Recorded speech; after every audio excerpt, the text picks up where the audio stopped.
非常荣幸今天能采访到您。It's my pleasure to be here. Thank you.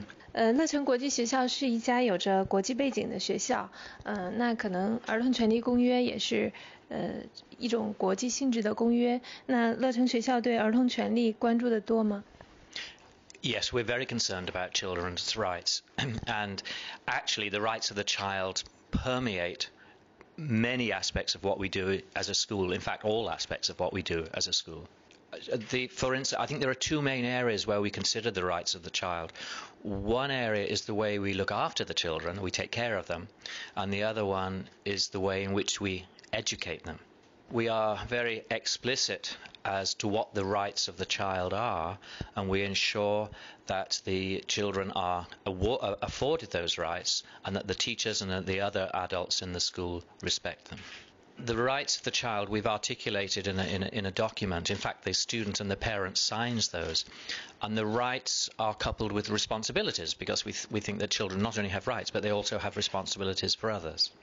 So the older children, for instance, who are fully able to understand this, sign a document which states that their rights include the right to learn, the right to a safe environment, and the right to be respected by others. An important aspect of rights, of course, is health and safety, and we're very careful to maintain high standards of those, and we are held accountable for those not only by the local government but also by our accreditation agencies from overseas. So there are very strict standards on health and safety, things to do with the management of the clinic and with the safety of buses and issues such as that. That's looking after the children. In terms of how we educate children, again, we are very strongly aware of the need to protect the rights of the child. And we do this educationally in three main ways. First of all, in terms of the subject content, what we actually teach the children, that includes at different grade levels a focus on the rights of the child. For instance, in grade 4, the students learn about the rights of children to a fresh water supply. In grade 5, they learn about the general rights of a child. In fact, we have an exhibition on that coming up in 2 months' time. And in grades 6, 7 and 8, they focus on different rights, such as the rights not to have child labour. That would be another example. So within the content of what we teach, we focus on child's rights. But not only the content, the way in which we teach, the pedagogy, if you like. We focus on the child's rights by teaching every child as an individual. We call it personalised learning, which means we focus on that girl or that boy and educate them in a way that enables them to be a full participant in their education. But also we expect and encourage the children to express their personal points of view on things. So children are not taught all in the same way at the same time. They're taught in an individual or personalised way. And we encourage them to say what they think about matters. And then finally, outside the classroom, we provide opportunities for our students to be engaged in activities that involve some children who are less fortunate than they are.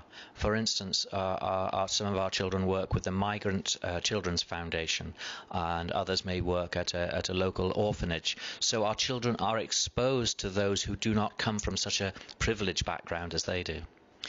And finally on that, I would say that everything we do focuses on the child, and this is explained through our mission statement, which says empowering and inspiring through challenge and compassion. Now, the person who's being empowered and the person who's being inspired is the individual child. So that's how, through our mission, we focus on the rights of each and every one of our students. 在您和中国家长交流的过程中，这个中国家长对孩子的权利方面关注的多不多？他们是不是更关注孩子的成绩？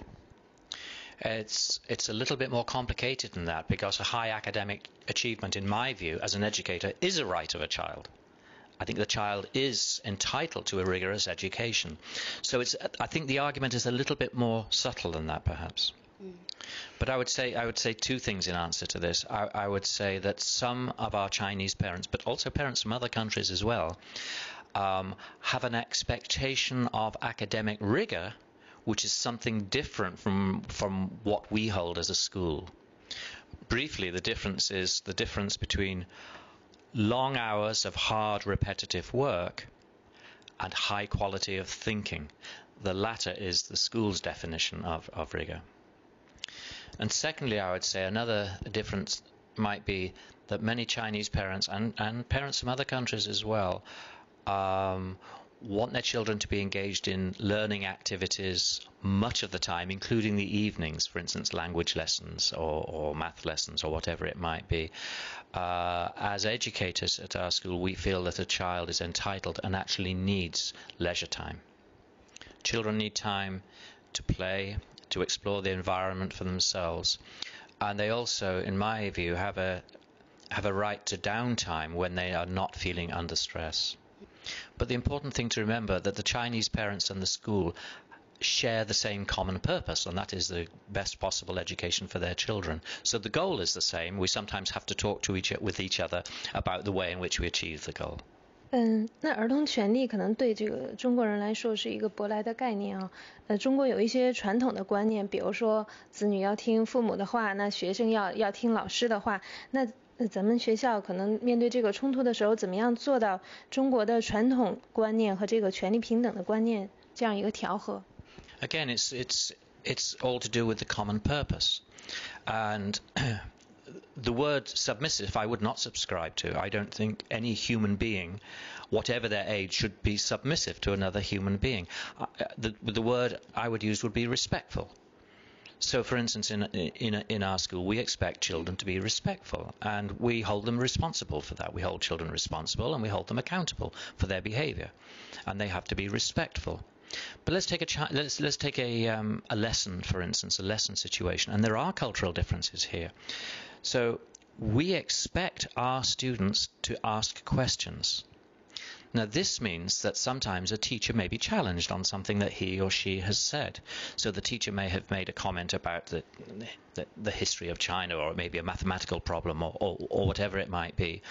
And the student may feel there's something incorrect there, or the student may feel that she has a different point of view. Well, in our school, our child is entitled to ask a question, but it has to be asked in a respectful way. There is no place for disrespect in the relationships between children and adults in the school.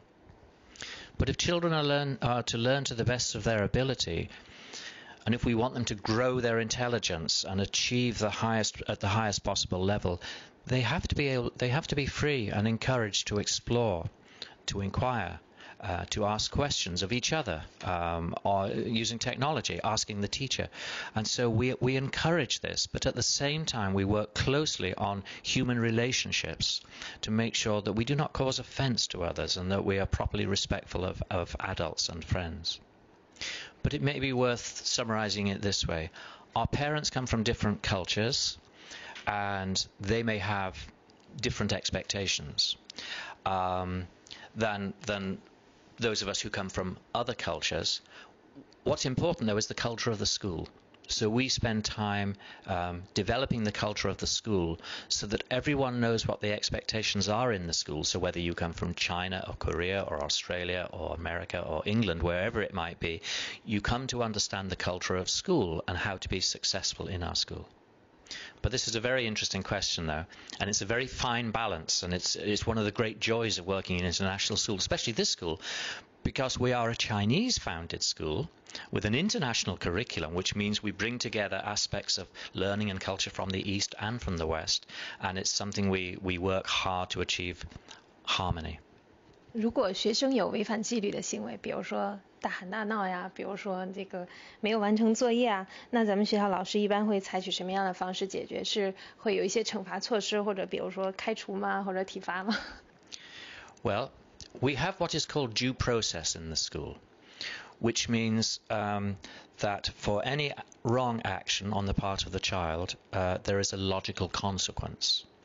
So a simple sort of misdemeanor or something will not have a very strong consequence. A stronger offence may have a stronger consequence. And these are laid out and people understand them. But physical punishment is never, ever, ever given in our school under any circumstances. It's absolutely forbidden. And in fact, if a teacher were to use physical punishment, they would not be able to remain in our school.